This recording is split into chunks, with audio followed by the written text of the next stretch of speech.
Ардактуу угармандар, саламатсыздарбы? Назарыңыздарда Кемеңгер программасы, микрофонда да тагы эле мен Айтурган Зайтиева. Биз сиздер менен бүгүнкү чыгарылышыбызда бир өзгөчө теманын алкагында сүйлөшөлү деп турабыз. Бул адамдын ниети, адамдын эмоциясы, анын жашоосуна тийгизген таасири. Студияда коногум бар, тааныштыра кетейин. Кыргыз тили коомунун вице-президенти, филология илимдеринин кандидаты, белгилүү тележурналист Нуркыз Кадырбекова. Саламатсызбы? Арбаңыздар, саламатсыздарбы? Кайрадан Спутниктин куттуу студиясында сонун темада сүйлөшүү буйруганына шүгүр Буюрса. Сизди борборго келип калганда эле жөн кетирбей убактыңызды алып студиябызга чакырып атабыз. Жок дебей бизге ушул убакыт бөлүп жакшы бир өзгөчө темаларда маек курууга макулдук берип келип берип отурганыңызга ыраазычылык билдиребиз. Анан мен ойлойм бул ирет дагы биздин угармандарга бир мындай жакшы, көп, жагымдуу маанайдагы маалыматтар менен коштолот деп. Эмнеге бул теманы тандап алдык, урматтуу угармандар? Мынакей жаңы жыл буюрса кирип келди. Бардыгыбыз эле жыл баштаганда баягы жаңыдан төрөлгөнсүп бир алдыбызга ниет коюп, ушул жылы ушинтпесем деп айрымдар күндөлүк түзүп ушинтет эмеспизби? Анан бирок эмнегедир көпчүлүгүбүз эле ошону баягы өтөсүнө чыгарбайбыз да, жыйынтыктабайбыз. Ошол мындай бир кандай десем, азыр ошондой бир этапта турабыз. Ошол учурда сизден бир стимул алып, туура кантип ниет коюш керек, анын жашоого кандай таасири бар, өзгөчө кыз келиндерге, айымдарга сиздин айткан кеңештериңиз бул абдан бир шпаргалка болот болуш керек. Биздин уктурууну дайымкыдай эле сиздер ВКонтакте жана Фейсбуктагы Спутник Кыргызстан радиосу деген расмий баракчаларыбыз аркылуу көрө аласыздар. Бөлүшүңүздөр, ой пикир калтырыңыздар.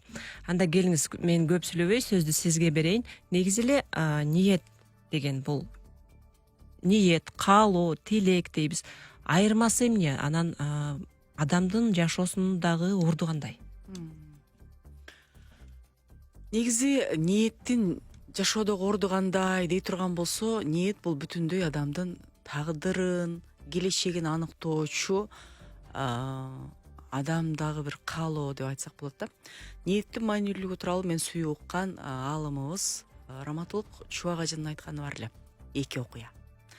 Биринчиси айтат, аалым, устазым дейт, мен эртең менен турдум дагы дейт, орозо кармап жатканымда ниеттин дубасын айтпай калыптырмын. Эмне болот десе, бир тууганым, сен орозого турам деп кечкурун жатканда, анан эртең менен туруп тамак жейин деп турганыңда ниетти кылдың сен.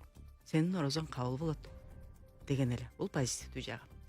Экинчи жагы, уурунун жана киши өлтүргөндүн күнөөсү кандай деп ошонсо, ууру менен киши өлтүргөн адамдын күнөөсүнүн ордугу уурулук кылам деп жана киши өлтүрөм деп ниет кылып, бирок ишке ашпай калган адамдын күнөөсү менен бирдей эле. Ал болгону шарт эле оң келбей калды. Ниет ушундай күчтүү нерсе деди эле. Ниет ушундай нерсе. Ниет бүтүндөй биздин жашоо образыбызды, келечегибизди, тагдырыбызды, болочогубузду баарын аныктай турган биздеги чоң күч болуп эсептелет. Ошол өңүттөн алып караганда ниетти оңдомоюнча жашоо жакшы болушу мүмкүн эмес. Мисалы, сиз мени тиктедиңиз. Анан мен ойлоп атам, Айтурган мени жаман көрүп тиктеп атат, карап атат. Мен муну биринчи аймабейин же баса калайын деп ниет кылдым. Уже ниетимде менин жакшы эмес. Ал менин көз карашыма, эмоцияма чагылат. Анан сиз эмне болуп атат деп таң калсаңыз, деп анан мен көрдүңбү, башкача карап атат. Анан экөөбүзгө чоң конфликт алып келет. Мени карадыңыз, белгилүү тележурналист, сыйлаган биздин аркабыздан келеаткан беделдүү сайттын көрүнүктүү жүзүүнү кандай ниет менен карады экен? Мен да бир жакшы нерседен күтөйүн деп карасам, экөөбүздө бир сонун маек болуш ыктымал. Ниет ушул. Ушундай ниеттин кабылдоонун жамандыгынан улам, бүтүндөй мамлекеттеги чырмалышкан бири-бирин улап кеткен сериал сымал.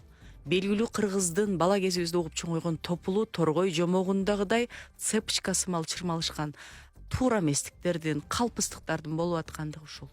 Эмнеден болуп атамсы? Мээдеги төрөлгөн ойдун, ниеттин натыйжасы деп кабыл алышыбыз керек.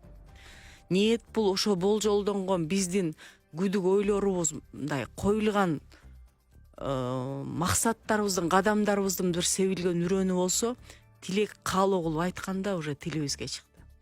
Тилге чыгып айткандан кийин ал уже максат менен тагдырга айлана баштайт да. ушунчалык башы бул баягы түйүлдүк сымал. Биз ичибизде ата энебиздин ден соолугу урушкан абалы, мас абалда болду. Ошол мезгилде энебиздин иммунитети начарбы, жатынында оору турабы, ал жаман үрөн эгилген болсо, аны боюнда болуп калыптыр деп ага биз мейизге аш демдеп жедирсек деле кандай эгилген болсо, ал максатка бала болгондо сөзсүз түрдө баягы апабыздын грипп менен ооруганы, маткасында оорулуулугу, атабыздын арак ичип келгенден кийинки биз себилген үрөнү жакшы болуп кетиши кыйыныраак деген сыяктуу да. Ошон үчүн ниеттин турмуштагы маанилүүлүгүн аябай маани бермейинче болуш мүмкүн эмес. Өзүңүздөр көрүп жүрөсүздөр, кийинки мезгилдерде мен үй бүлөлүк мамилелер боюнча экспертке өзүм байкабай айланып калдым. Аялдарды өнүктүрүүгө себепкер бололу деп тилектештик менен башталган окууларды. Ошол жерде да келиндерди карасаң, айтат да, мен дейт ушу турмушка чыктым эле, анан жакында эле чыктым эле, ушундай бир чоң сыноолор болуп атат, мени күйөөм монтип атат, кайненем монтип атат. Сурап келсең, турмушка чыгып атканда ниет койгондо, мен пока жашап көрөйүн. Эгер деле мага көрсөтө турган болсо, анда мен тайнесин таанытам, тоюн үч коргондон көрсөтөм. Эгерде кайненем ушундай кыла турган болсо, моминтип алдайм. Анан моминтип күйөөмдү бурайм деген ниет менен тийип атат. Ниет алардын аракеттерине байкабай чагылгандан улам конфликт алып келип аткандыгын биз айтып түшүндүргөндө кээ бири көчүлүп ыйлайт да, жарым саат ыйлайт. Туура эле дейт, менин башымда ошондой ниет жашап келген болчу дейт да. Ниет ушул. Ошон үчүн кыргызда ак ниет анан кара ниет деген сөз бар. Ниетиң түз болмоюн ишиң эмес, жашооң деле түз болбойт экен да демек. Мен бир азыр ушул үй бүлөлүк мисалдан улам эстеп атам, айтсаңыз. Жөнөкөй эле бир таксинин айдоочусу менен сүйлөшүп калсам, мен дейт да, бир кыз бир уулум бар, кызымды турмушка бердим дейт, апасы жок, өзүм жалгыз чоңойттум дейт. Анан кызымды турмушка берерде туугандарым мага мынтип акыл болду дейт. Себебин азыр бербей тур, бир жылдан кийин бересиң. Эмнеге десем, балким жашабай калсаң анда себиңди берип коюп депчи. Ниет. Анан кийин мен айттым дейт, эми жашабай калса тагдыры болор, мен эмнеге азыр алдын ала эле жашабай калышы мүмкүн деп ниет коюшум керек деп ойлоп, анан себебин берип койдум деп айтып отурат да. Азыр биз айтабыз го, мисалы 10 үй бүлө баш кошсо бир жылда ошонун 7 статистика бул. 7 жарым да, 7-8 ажырашып кетет экен. Бул биздин расмий статистика. Демек биздин бул башкы себеби ниетибизден болуп атат экен да. Ниетибизден. Дүйнөлүк классикалык чыгармалардын катарында баягы Панчатантра деп коет, орусча Калила и Зимна деп коет, Индия, фарс версияларында чыгарма бар. Ошол жерде эшек менен, өгүз менен арстандын достугу тууралуу айтылганда, экөөнүн өгүздүн салмактуулугу, сабырдуулугу, арстандын кайраттуулугу менен бир укмуштай тандем достук менен мамлекетти башкара башташат да. Анан ошону көрө албагандар анан барып айтат, арстан баары бир жырткыч дейт, чөө өрө. Чөө ушул да, табият ушул да. Барып айтып, сени бир күн жарам дейт, эртең жарат болуш керек дейт.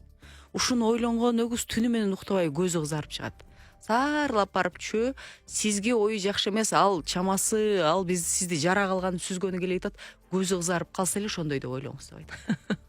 Анан көрүп, арстан баары бир табияты кайрат, алгыр да. Анан ошондой болгон экен деп жара тартып, өгүздү өлтүрүп, анан өкүнүп ыйлагандыгы берилет да. Ушундай. Ниетибизге кээде ушундай адамдар да жардам берип коюшат, программа берип коюшат, чектөөчү ынанымдарды беришет. Ошол ниетибиз бир нерселерге, алсыз нерселерге басынып калбаш үчүн ыйман менен билимди толукташыбыз керек. Ниет эмне менен азыктанат десе, ыйманыбыз, билимибиз, дүйнө таанымыбыз менен аныктанат. Ниет каерде жашайт десе, мээде жашайт. Анан жүрөктө өнүп чыгат да. Анан жүрөктөн өнүп чыгып, анан тилибизге келгенде анан тилек болуп айтыла баштайт да. Ошон үчүн мен ойлоп атам, ниет жакшы болуш үчүн адамдардын китеп окуп, жакшы күмөн кылууну үйрөнүш керек да. Байкайсыңар биздин балалыктын аркасынан силер деле келип калдыңар. Жомоктордо, мультфильмдерде жыргап жашап калыптыр. Сонун акылдуу аябай кедей кыз болгон экен, анан апасы ушинтип өгөй болуп баса калып ушинтип кордосо деле, ал сонун ниет менен жашай берген экен. Ошол ниетинин аркасында бактылуулук буйруптур, ал өз жашоосунун гана эмес, мамлекеттин ханышасы болуптур деген жомоктор менен чоңойдук. Азыр бизде эмне деген ынанымдар, коучтар окутат, өзүңү сүй дейт. этият бол дейт, өзүңө керексиң дейт, бирөөгө баш ийбе сен дейт. тиги деле болду эле сени бир күнү мертинтип коюшу мүмкүн. Эч кимге ишенбе. Эч кимге ишенбе дейт. Ошо өзүңө сак бол, эки босогоңо сак бол, этият бол, турмушка чыгарың менен укугуңду билип ал, контрактка кол кой. Эми ал дагы жакшы сабаттуулук. Бирок сабаттуу болуу менен сабырдуу жакшы ниет кылган менен байоо билимсиз болуп жакшы ниет кылгандын айырмасы чоң. Тиги жакшы ниет кылып көрө билбей калып чабылып калышың ыктымал да. Ошон үчүн билим дарамет менен ыйманды бирдей кылайлы. Мен эгерде билими эле сонун болсо, ниети жакшы болбой тургандыгын жана аракетти адамзатка зыян алып келе тургандыгы тууралуу Беляев деген улуу жазуучунун «Человек-амфибия» деген чыгармасы бар. Ушунчалык билимдүүлүгүнөн улам мен дүйнөнү өзгөртөм, дүйнө мага баш ийиш керек деп текеберлигинен улам ороосуна келсе, баягы баласынын жүрөгүнө операция жасаш керек болгон адам анын короосуна келсе, анын короосунда крокодилдин башына балыкты, жылаанга бутту, балыкка чычкандын башын операция алып жабыштырып коюп, табияттын, Аллахтын өкүмүнөн мен бийик турам деген анын эксперименттери жүргөн болот да. Балада эмнеге жашай алган жок, мен жасай алам деп жүрөк таппай акуланын жүрөгүн салып койгондон улам ал сууда жашай турган болуп калды. Бул мүмкүн эмес. Адамдын табияты кургактыкта жүрүүгө, эки буту менен басууга жана адам менен коомдо болгон ыңгайланышкандыгын ал өзгөртүп коюу мүмкүн эмес эле. Мына жаман ниеттин эгерде ыйманы жок болсо, билими бар туруп эле ушундай болот. Эгерде аябай ыймандуу болуп деле дүйнөлүк билимдер менен азыктанбаган болсо, анда медициналык жана укуктук маданияттын сабатсыздыгынан аябай көп чыгарып калышпайбы? Ооба. Балким ниетти азыктандыруудан башташыбыз керек го. Демек ниеттин негизги душманы катары текеберчиликти алсак болобу? Азыркы заманда көп кездешет да, мисалы жакшы эле ниет кылып аткан, аракет кылып аткан, суткасына 4 саат уктап калганын баарын ошол ниетин ишке ашырууга аракет кылып аткан адамдарды көп көрөбүз. Анан азамат экен деп үлгү алайын деп мактайын деп келсең эле жардыга бир мындай жардамы жок, кайрымсыз, өзүнөн бийиктерге жакшы мамиле кылат, кичине өзүнүн баягы колунда жок же өзүнөн төмөнүрөөк киши көрүп калса ташбордук мамиле кылып коет. Бул таасирин тийиши мүмкүнбү? Тийгизет. Мисалы, быйыл электр энергиясы бизде Кыргызстанда каатчылык болот. Эмнеге деп сурасак, мөңгүлөр ошо баягы ашкер ысыктан бир аз эриди дагынан көбүрөөк эрип кетип анан ушинтип агып кетип деп түшүндүрүп атпайбы? Бизде суу, таза суу болбойт эгерде мөңгү болбосо. Себеби ошолордон эрип келет. Эгер мөңгү болбойт, эгерде көңүлдөгүдөй кар жаабаса. Кар көңүлдөгүдөй жаабайт, эгерде биз экологиялык катастрофага жол берсек. Деген сыяктуу цепочка болгон сыяктуу эле ниет, мен айтып атпаймынбы, биздин мөңгүлөрүбүз таза жанагы кум төрдүн ылайлары менен булганып калбас үчүн ага билим маданият менен ыйман, диний сабаттуулукту беришибиз керек деп. Анан ошол жерде келе айтканда, анан баягы экологиянын бузулушуна себепкер болгон от жаккан, биздин бузулган машинелер чыккан, түтүндөр сыяктуу аябай зыянкеч нерсе бул текеберлик. Текеберлик бул эмне десе, ким айтат, кандай деп айтат билбейм, бул мен үчүн оору. Мен кабыл алам, кадимкидей эле бул психикалык оору. Ооба. Өзүн ашкер эле, өзүн өзү төргөткөрүп эле башкалардын бар экенин эсептебей койгон. Адам коомдо башкаларга Султан Садыралиев менин жакшы көргөн ырчым ошонун адамга адам керек деген ыры бар мисалы. Адамсыз коом болбой тургандыгын билбей эле мен дей берген, оору менен ооруп калган эле, бул мындай диагноз десек болот да. Аны айыктыруунун эң жакшы жолу адамды кабыл алууну жана сүйүүнү үйрөнүш керек. Мисалы, адепсиз Сократ айтат го, сиз адепсиздерди көргөндө аябай капа болосузбуз. Жок, мен ыраазы болом, себеби алардан адептүүлүктү үйрөнөм. Ошолордун мисалында мен ошолордон адепсиз болсом кандай болуп коомдор жиркене тургандыгын мен тактааны элестетип билем деген сыяктуу адамды кемчилиги менен кабыл алып сүйүүнү үйрөнүш керек. Тим эле койчу ушул семиз адамдарды жаман көрөм. Ал жыргаганынан же жакканынан же билбей калгандан семирген жок, балким анын генетикасы ошондой, балким жүрөгү ооруп атат, балким туура тамактанууну билбейт. Сабаттуулук аз. Мен ушу көп сүйлөгөн адамдарды, ал жыргагандан көп сүйлөп калган жок. Ал бир сүйүүдөн өксүгөндүр, кайгы баш болгондур, азап чеккендир, оор болгондур, ушинтип калыптыр, мен мээрим берип коеюн, мен ууп коеюн деп башыңа экегенче угуп, келечектеги пландарың ойлонуп койсоң, анын чөнтөгүн ачып мен чай ичип ал деп 1000 сом садага бергенден эмнеси кем? Ошончолук чоң иш кылып атпайсыңбы? Ушинте беребиз да. Мага ушундай жакпайт, эмнеге ошондой, мен жизнь ошондойлорду кабыл албайм деген адамдар бул текеберлердин симптомдору. Сурайт го, эми буттарыңыз какшап атабы, анан колдоруңуз ийрип, анда эле сиз остеохондроз, остеопороз болуп калыпсыз деп симптом аркылуу диагноз коюлган сыяктуу текеберлердин диагнозу ушул. Ошондуктан текебер адам мен өзүм өтө кыйынмын деп коюшу мүмкүн. Аны аяш керек. Ал оорулуу. Анан кээде эмес, негизи эле адамдар эми көп учурда мынтип айтышат да, түшүнүп атам, билип атам, анан ушул сиз сыяктуу адамдардын сабагына барганда, лекцияларын укканда, мына бүгүндөн баштап мен оңолом, мындай минустарым бар экен, ушуну жоём дейм. Анан коомго чыкканда эле мен алсыздык кылып калам депчи, ар кандай сөздөр, ар кандай көз караштар анын баягы анча мынча баягы өзүн өстүрүүгө жасаган аракеттерин тебелеп кеткен учурлар болот экен да. Мисалы ошол эле ниетти тууралап коюуда, эртең бир тойго барыш керек билип билбей бирөөлөр менен ушак сөзгө аралашып текеберлик кылып алат, же дагы башка нерселер менен азыктандырбай эле тескерисинче энергиясын башка жака коротуп алат. Ошону кантип баягы туура жолго салыш керек?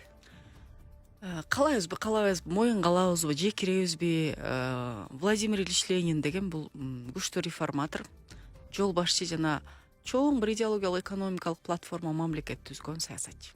Ошонун айтканы бар да, коомдо туруп, коомдо сырткары болуу мүмкүн эмес деген. Экинчиси эң коркунучтуусу нейтралдуу адам деп.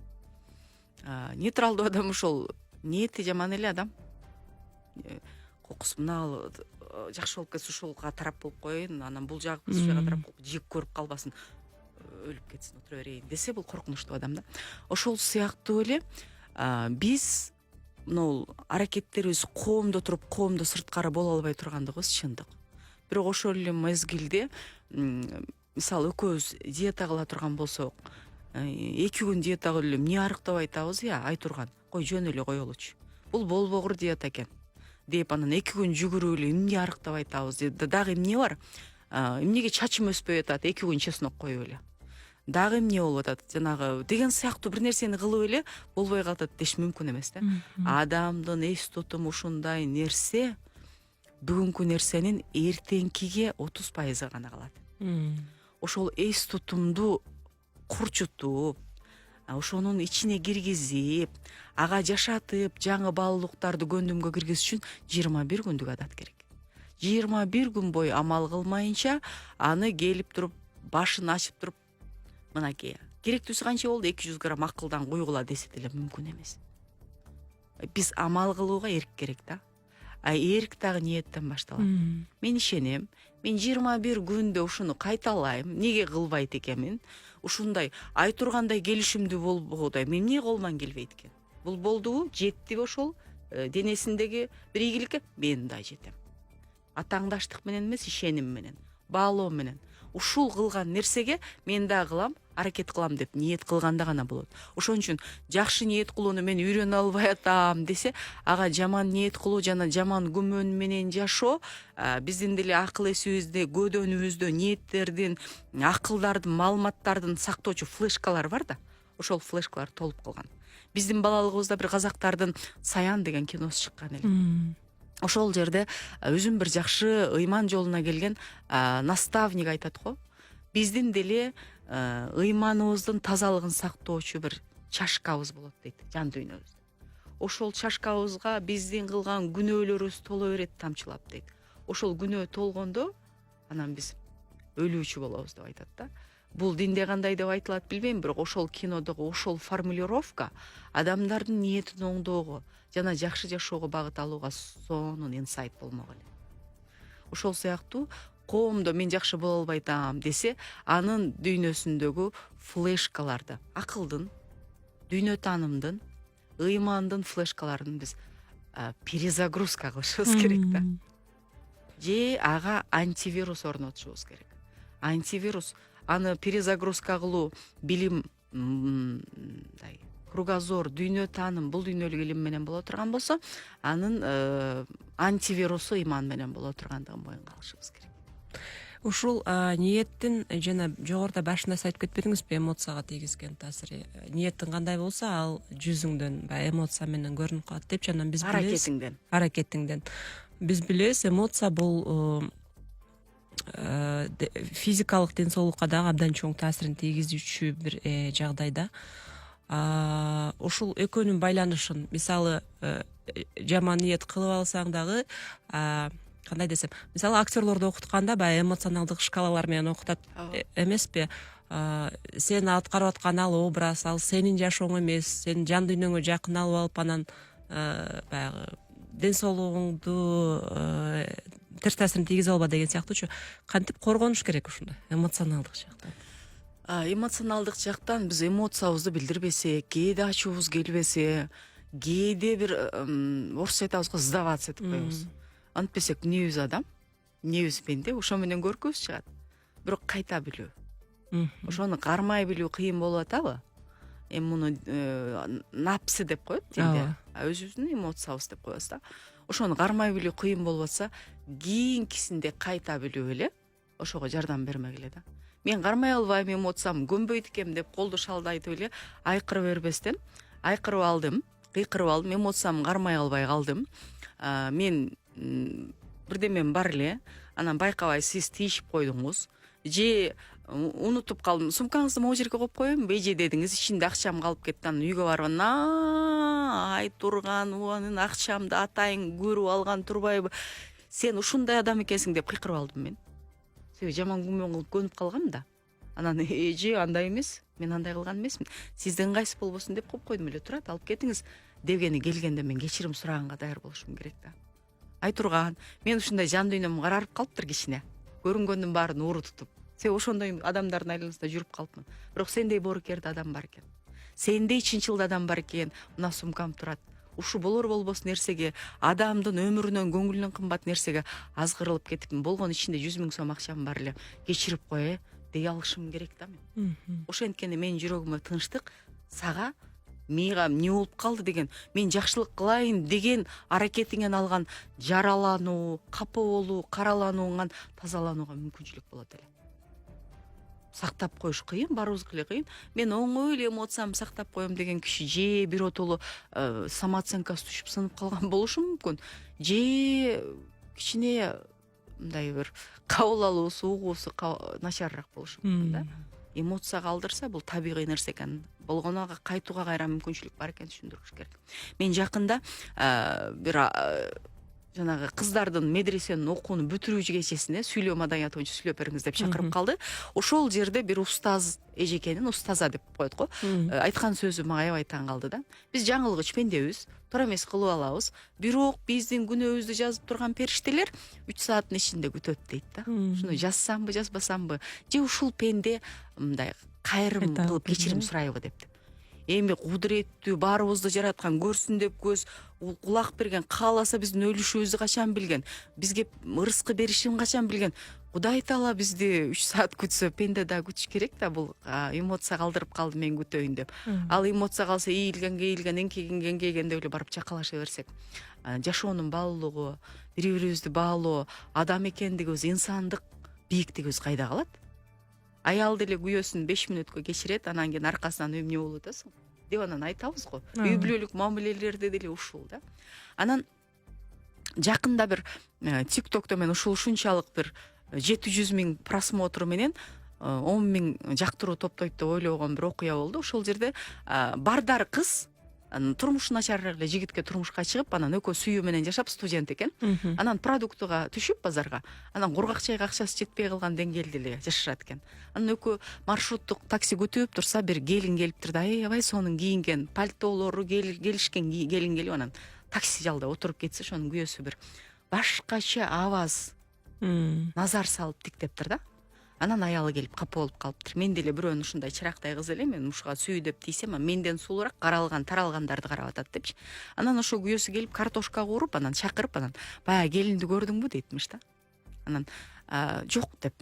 Мен байкаган жокмун. Эми биз аялбыз да. Ага, Сыралдырбайбыз тартынып го. атат. Ай, бир аялдын амалы 40 эшекке жүк дегендей. Дейсен анан ошол аялды сен деле карадың, ошол кийген пальто, кийим, баягы бутундагы өтүк сага укмуш жарашмак. Мен бардар болуп кетсем, сен ошондой кийинтем. Себеби сен ошого татыктуусуң, сен менин сүйүктүүмсүң дептир да. Анан ошого ишенип, аялы кирип ыйлап, мени баалап атат, сүйүп атат. Карачы, жок болсо да мени ойлоп атат деп ишеним берип ниет койгон экен. Ошондон бери жашаганыбызга 31 жылдан бери дейт. Менин туулган күнүм ал үчүн дейт, изденүүнүн, белек берүүнүн, менин ыраазылыгымды табуунун майрамы дейт. Башка күндөрдө ошентет дейт. Бирок мен биринчи туулган күнүмөн экинчи туулган күнүмө чейин эмне берет экен жолдошум деген күтүү, сезимдерим дейт. Анча-мынчанын жаңылыштыгын кечирип койгон мүмкүнчүлүк берет деп жазып атат. Мен үй бүлөлүк мамилеге бир инсайт катары муну жактырып айтып атам. Мен деле ишендим ага. Бирок ошол жердеги комментарий бир 5000 комментарийдин билесизби, 3000 күйөөсү алдап койгон турбайбы? Ниетибиз ушундай биздин. Биздин үй бүлөлүк мамиледеги ниетибиз ушундай. Эгерде күйөөбүз такыр белек алып келбей, бир күнү белек алып келген болсо эмне болду? Досторум менен баняга барасың. Же эмне муну коллегаларыңарга алсаңар, эч ким албай койдубу? А эмне скидка болуп атыр, эмне күлүп алдың дейбиз да. Ниетибиз ушундай. Алып мени сүйүптүр, баалайт экен, мурун жок. Вау! Рахмат. Мен үчүн алынган гүл турбайбы? Рахмат. Шоколад алып келсем, шоколад алып келип, шоколадты кантип сүйдү алгандыгы менен.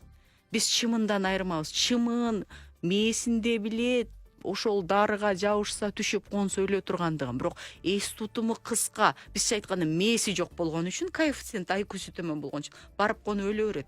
Ага караганда биз ушундай чоң бир IQ менен сыйлаган, ниет, акыл эс сүйлөө маданияты менен сыйлаган жандуубуз го.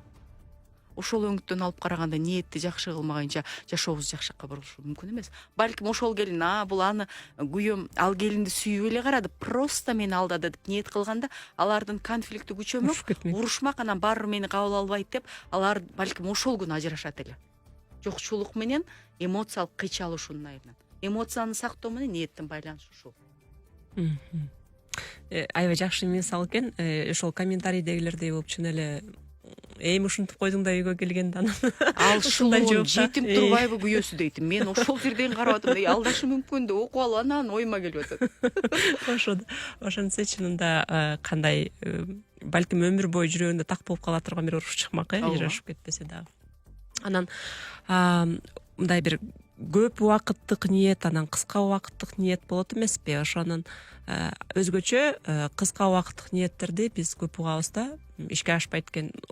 Вроде ниет кылып эле атам, кылгам, бирок ишке ашпай атат депчи. Кантип ошо айырмасын кантип билиш керек, кантип туура ниет кылыш керек? Мен мынтип ойлойм да, ниет бул ошол пайда болгон ой боло турган болсо, аны ишке ашырууну көздөгөндө бул максатка айланат да. Ошондо максат узак мөөнөттүк, чоң максаттар жана кичине максаттар болуп айланып калат да. Максатка жетүүдө да кайра эле ниет кызмат кылат. Мен жетем десе, аракет кылса жетет. Анан мен эмнени кыялдандым, ой жинди болбоюнчу кой. Мен ырдай билем десе, анда жок. Анда жок. Ошол үчүн узак жана кыска деген ниет болуш керек. Чоң максаттарга кичинекей кыска максаттар кызмат кылыш керек. Менин ниетим илимдин кандидаты боло турган болсо, мисалы, дагы болушу, илимдин доктору болушум керек боло турган болсо, анда мен бүгүн макала жазуудан башташым керек да. Кайсы университеттин эмесине чыгарсам. Ал ошончо коэффициенти жана баллы жогору. Себеби мен докторлукка балл топтошум керек. Ошодон кийин момунча балга жарай турган макала жазыптыр. Демек, бул кичине аракет кылыптыр, дарымети бар экен. Кел анда докторлук ишин карап көрөлү деп анан калган докторлор мага жолдомо бериш керек да, академиктер. Ушул кичинекей максатым бир макала жазуу жана аны жарык көрсөтүү болушу мүмкүн. Же менин турмушка чыгуум үчүн турмуштагы чоң ниетим аябай ийгиликтүү мырза менен бир өмүр бактылуу жашай турган болсо, кичинекей максаттарым эмоцияны көзөмөлдөгө үйрөнүү, манты бышырууга үйрөнүү, сарамжалдуулукка жана өзүмдүн сырткы келбетимди жакшыртуу. Мен кыялданган бала менден келбети жакшыраак болсо аракет кылышым керек да. Ал мен кыялданган бала менден билим маданияты жогорулаак болсо, анда мен тил үйрөнүшүм керек. Мен сүйгөн жигит орус тилдүү болсо, мен орус тилди үйрөнүп кое берейин. Экөөбүз оюбузду жакшыраак билүүгө кызмат кылат. Бирде бир ушундай окуя болгон. Мени 12 шаардын депутаттары жолугушуп отурган жерде аксакалыраак депутат эже Нуркыз бул биздин беспредел деп тааныштырган да. Анан мен оозум ачылып, неден улам ушинтип калдым экен деп ойлонуп калдым. Алар деле унчукпай эле калышты. Алар мага комплимент айтып аткан, жапжаш туруп депутат болуп, Азамат көп балалуу экенсиң депчи. Анан мен эже неге беспредел деп ошентсем, эми сен журналист болсоң, университетте иштесең, илимди кылсаң, үй бүлөнү кылсаң, баланы тарбиялап атасың, мынантип төрөгөндөн өңүңдү сактап атасың, жаш эле туруп депутат болуп, мына бизге караганда продуктивдүү иштеп атасың, беспредел эме эмнесиң деди да. Көрсөм многосторонний дегиси келип. Андагы мен дагы орус тилдүү жигитти сүйүп калып, анан барып прямой беспредел десем, анан айдап жиберишим мүмкүн болуп. Ошон үчүн чоң максатым ошол боло турган болсо да, майда максаттарымды ошого ылайыкташтырып аракет кылышым керек. Бүгүн ушул жерге интервью келип атканда, аябай сонун маек курсак экен деп экөөбүз ниет кылдык. Сен чалып мага чакыруу бергенде ушундай жагымдуу болду. Ошондон бери мен ниет кылам. Ал ниетиме чейин мен Бишкекке билет алышым керек. Бул жерге эртерээк турууга аракет кылышым керек. Бүгүнкү 11 градус суукта такси менен пробкадан калбай келишим керек. Анан билим дарамет боюнча ниет бизде кандай эле? Кыргыз бул тегибиз кыргыз. Жашаган жерибиз Орто Азия. Тутунган көпчүлүк элибиз мусулман. Ак кепинде өлүүнү каалайбыз. Анда дин менен билим берүүнүн, светтик билимдин негизинде маек курушубуз керек экен да деп мен даярдансам, бул кичинекей максаттарым болду дагы. Бүгүн канчалык ишке ашкандыгы бул максатыбыздын ишке ашпаган шкаласы болуп калды.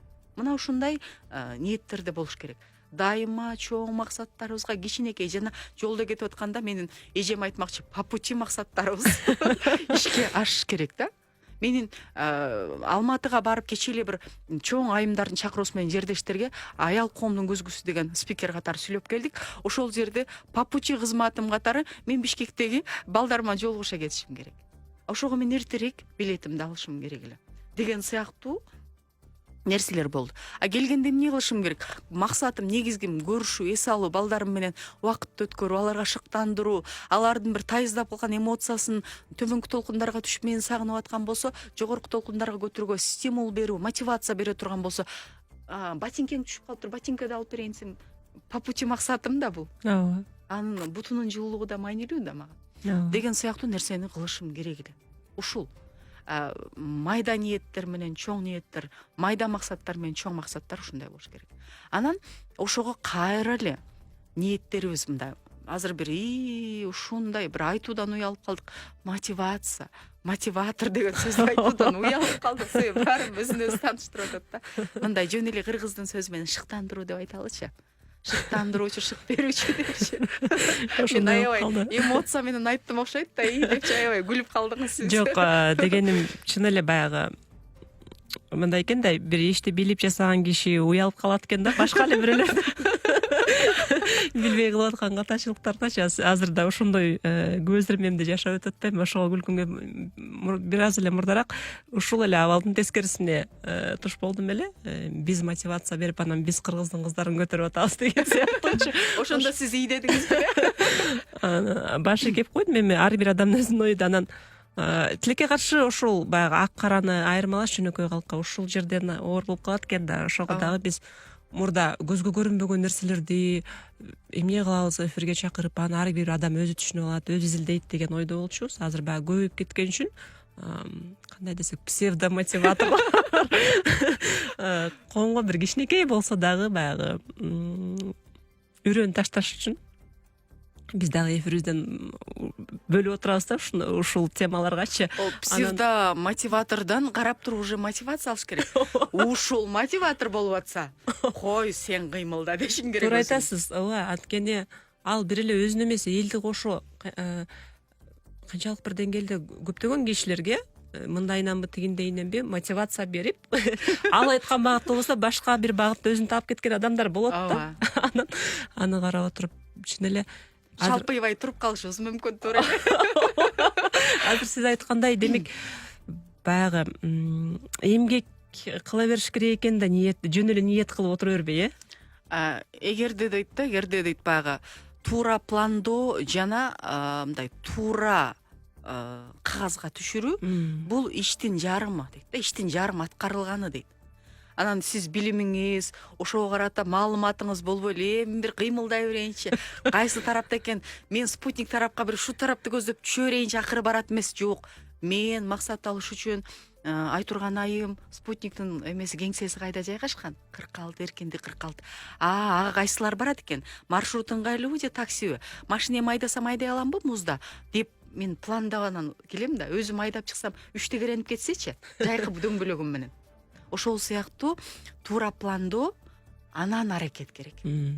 Бизде мындай кыздарды ушундай кылабыз, турмушка эптеп чыгып алып тынгын болуп турбу дейбиз да. Ну эптеп чыккандан кийин тынып калыш үчүн анын финансылык сабаттуулугу күйөөсү каражат алып келсе, ошол эле мезгилде эмоциясын көзөмөлдөй турган бир зрелость, чоңдук.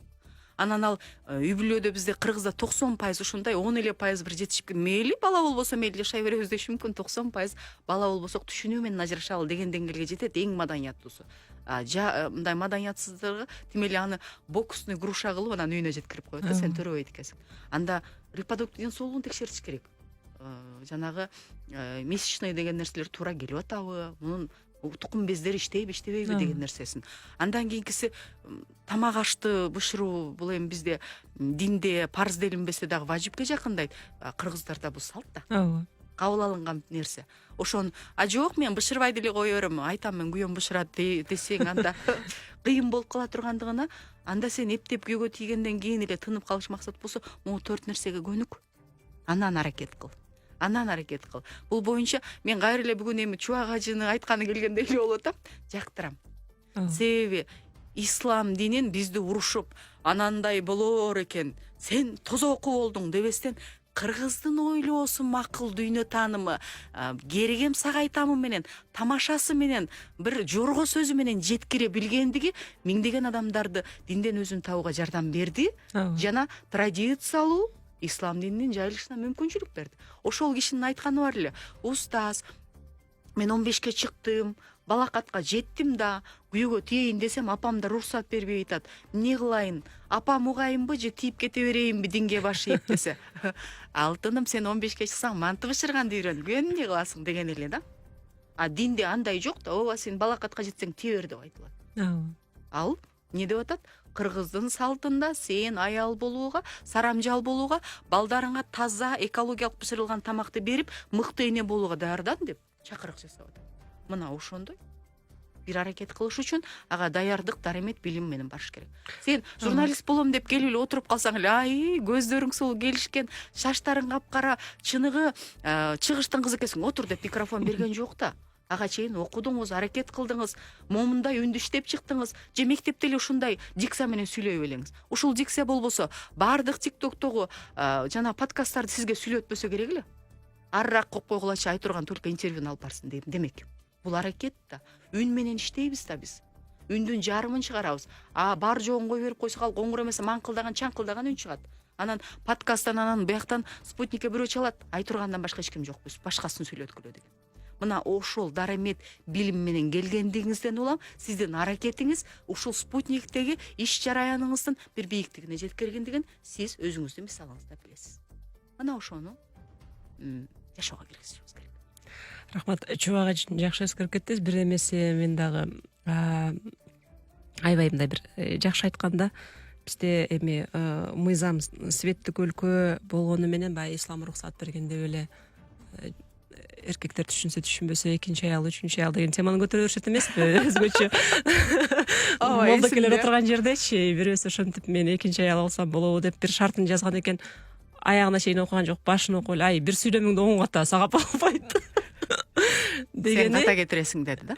Бул өзүңдү өстүр, биринчи катасыз жазганды үйрөнчү, балким кичине өзүңдүн акылыңды өстүрсөң, мындай башка алектене турган толтура нерселерди табаттырсың дегендей жооп. Биринчиси, экинчиси, ошол сабатың жоктугунан улам аялың тоготпой, анан кийин аргасы экинчи аял издеп атасың. Өзүң өнүктүрсөң биринчи аялыңды эле сага жетет. Ооба, бир аябай жабык, баягы кыргыз айтып коет, туюк депчи, туюк түрдө түшүнгөн кишиге аябай жакшы жооп берди да. Сөз менен чокага койгондой эле болгон. Анан бул ал кишинин бир жакшы жагы ошол бир эле адамга жооп берүү менен көп кишини ойлондура коючу да. Кийинки адам жок дегенде туура жаздымбы деп суроону кайра окуп туруп жазып берет да. Бул ушул мотиватор десек. Чыныгы мотиватор. Болот да, чынындачы. Анан биз азыр ниет жөнүндө сүйлөшүп атпайбызбы? Мисалы, мынакей жаңы жылдын астында ар кандай бир техникаларды сунушташат да ниет кылуудачы. Бир кагазга жазуудан баштап эми анын түрдүү техникалары бар, ошол эле биздин ар кандай коучтар сунуштап жүрөт. Негизи ушундай бир максат коюунун ушул техникаларга жардам береби, болуш керекпи? Берет эгерде ниетиң түз болсо. Кайра эле ошол. Негизи мындай да, максат коюуну жаз дейт, визуализацияга сүрөт коюп туруп дубалга илип ал дейт. Анан мен дейт Дубайга барам деп илип койдум эле, анан өзүм эле Дубайга барып калдым. Кечирип кой. Эми эптеп акча да кылыш керек, элди да окутуш керек. Бирок нар жак бер жагын аракетин убарасын, курбандыгын да айтып кой да. Максат кылууда биринчи эмнеден башта десе, дүйнөлүк мен сыйлаган психологдор, ошону бир жол көрсөткүчтөр, мисалы Бода Шифер сыяктуу билимдүү мен деп дараметине баа берген адамдар мынтип айтат. Биринчи өзүң жетишкендигиңди жазып чык дейт.